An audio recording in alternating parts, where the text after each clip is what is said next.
More than 100 Waikato bus drivers will strike tomorrow over pay issues and concerns over Go Bus's ageing fleet. The drivers from Hamilton, Otorohanga and Te Awamutu will walk off the job from 5:30 tomorrow morning until midnight.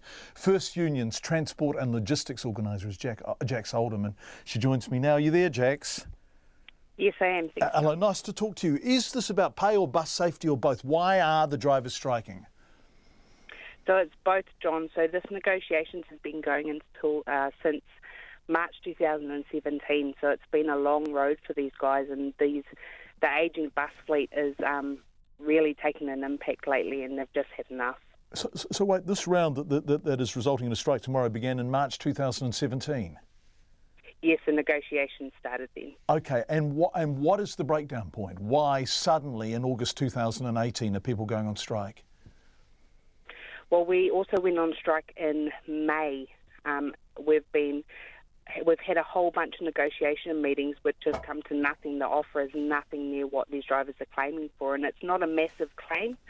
And the company's offers are just nothing near what they are. Jax, what's the company offering? What in terms of percentage increases? What are the drivers being offered? Well, the kind of first offer they gave them was nothing, so no pay increase. And there's a whole bunch of stuff about how they've been given, increases earlier in the year and stuff like that. But that they gave to all bus drivers. We've had these negotiations going since March 2017. So, they want a collective agreement that covers all drivers and that, there's equality with all drivers and they don't just pick and choose who gets to, save up for a holiday and who doesn't. Right. What are they earning? Or what you're inferring there is that there's quite a range across the board. What if there is a collective, what would the drivers be earning? If the collective they're wanting, the claim that they want is for the living wage, which is currently $20.55 an hour, as you well know. But what they're getting paid at the moment, some of our school bus drivers are on $17 an hour, and Go Bus's kind of reasoning behind that is just because they get the contract from the Ministry of Education. So again, they're kind of passing the buck on the reason why these guys aren't able to earn a higher wage. Right, so wait a sec. So Go Bus is saying that in order to get the job from the Ministry of Education, they have to tender low. They have to go in low. Well, yeah, that's the whole problem with the tendering process and what we kind of... And sorry to interrupt, but that's what the Minister was talking about, Grant Robertson was talking about in the construction industry last week, that it's increasingly beholden on the government to not accept the lowest tender if that means that workers aren't being paid what they should be being paid, or it puts the construction companies or the bus companies at financial risk of actually not being able to fulfil their tender, right? Exactly. We don't want the Ministry or the Council, taking the brunt of these kind of things just because of Go Bus's kind of tendering options. We want the company to kind of face up and say, look, we want to pay our drivers a living wage, and that is what they go in when they go for that tender. Go Bus is replacing its fleet later this year, isn't it? That's the case, isn't it?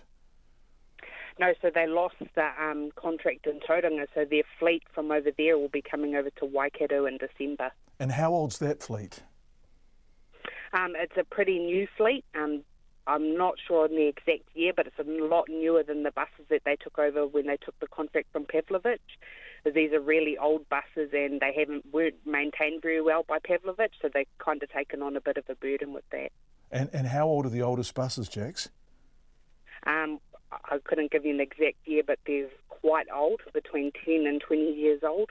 And they're just kind of falling apart, and even the managers have said they're not worth the kind of wheels that they're on, and they're just kind of telling the drivers it's just a waiting game until we get those buses over from Tauranga. First Union's Transport and Logistics organiser Jax Oldham joining us there. A couple of points she raises. We'd love to talk to Go Bus about the fleet, the age of the fleet, and also we really, I think, should chase up the tender process. In other words, if ministries are accepting the lowest tender axiomatically, and I guess it's taxpayer money and they have to be cautious with it, are they driving down wages and conditions for the workers who work for the companies who won the tenders?